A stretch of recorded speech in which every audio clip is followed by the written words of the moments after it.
ओम शांति।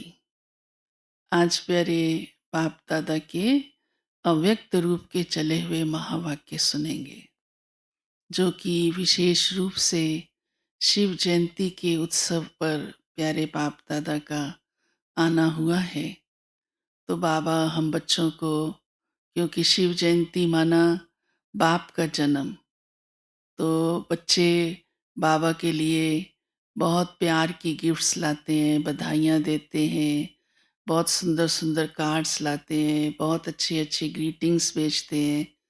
तो बाबा ने कहा बाबा ये सब देखकर खुश तो होते हैं और सबकी गिफ्ट स्वीकार करते हैं, लेकिन ये है स्थूल रूप से।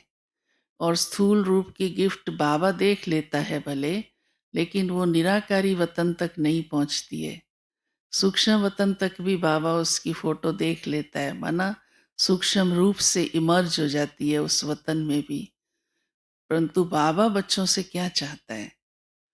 तो बाबा ने विशेष रूप से कहा है कि मैं, क्योंकि बाप मालिक है, तो मालिक अपने बच्चों को उसी रूप में देखना चाहेंगे। तो बाबा ने कहा कि मैं बच्चों की मेहनत नहीं देखना चाहता। बच्चे मेहनत करते हैं बहुत, और वो क्या मेहनत करते हैं ये हम सब जानते हैं। बाबा कहते हैं मैं चाहता हूँ कि बच्चे मोहब्बत में रहें, मेहनत से छूट जाएं। और यही बाबा ने कहा इस कारण से ही फिर थोड़े संकल्प चलते हैं, अलबेलापन आता है, आलस्य आता है, या सोचते हैं हम नहीं कर पाएंगे, कैसे करें। फिर हिम्मत भी रखते हैं।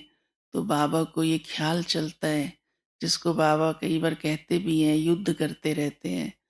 तो आज बाबा ने महावाक्यों में ये बात विशेष कही है कि बाप बच्चों को मेहनत से छुड़ाना चाहता है।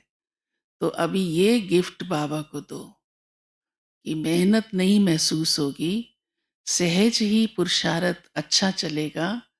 और बाबा ने लक्ष्य भी हम सबको ऊंचा दिया है, 8 की माला में आओ, अच्छा नहीं तो 108 की माला में आओ, परंतु मेहनत नहीं मोहब्बत में रहो। तो ऐसी हिम्मत रखो तो सहज हो जाएगा। मेहनत करते हैं, मेहनत महसूस होती है, संकल्प बहुत चलते हैं, इसलिए थोड़ा लगता है मुश्किल है। पर बाबा कई बार बाबा ने कहा बच्चे सोचते हैं कि सब थोड़ा आ जाएंगे माला के अंदर, हम तो आ ही नहीं सकते हैं। बाबा ने कहा अच्छा ऐसी बात नहीं है, आप मोहब्बत में रह के लगन से चलते चलो तो बाबा कई लड़ियां बना देगा, 8 की भी 108 की भी। गले में विष्णु के कई मालाएं दिखाई गई हैं। तो बाबा का भाव है कहने का कि ऐसा ऊंचा लक्ष्य रखकर मैं अपने मालिक बच्चों को मेहनत करता हुआ नहीं देख सकता हूँ। बाप की मोहब्बत में सदा रहो और पुरुषार्थ करो, तो मेहनत से छूट जाओगे और फिर अनुभव करोगे कि सर्व शक्तियाँ भी आपकी सेवा में हाजिर हैं। बाबा विशेष कहते हैं ज्ञानी तो आत्मा माना ही क्या, योगी तो आत्मा माना ही क्या। बाबा ने हम सबको ज्ञानीत्व योगित्व आत्मा बनाया है, तो सब व्यर्थ समाप्त हो जाए। और समय प्रमाण जब हम जो शक्ति चाहते हैं कि अब मैं सहन कर सकूं, अब मेरे में समाने की शक्ति आ जाए, या अब ऐसी परिस्थिति है कि परख सकूं मुझे क्या करना है क्या नहीं करना है, तो वो शक्तियां सहज इमर्ज हो जाएंगी। और विशेष अंडरलाइन कराया कि कुछ भी अशुभ नहीं हो, माया से बिल्कुल मुक्त। बड़े बड़े विकार तो चले गए, माया से मुक्त होना सहज हो गया, परंतु बाबा हम बच्चों को क्योंकि बहुत सूक्ष्म तरफ ले जा रहे हैं, बहुत ऊंची स्टेज पर ले जा रहे हैं, तो बाबा कहते हैं अभी समय अनुसार व्यर्थ से भी मुक्त हो जाना है। व्यर्थ भी आत्मा की शक्ति को जमा नहीं होने देता है, उससे भी लीकेज हो जाती है।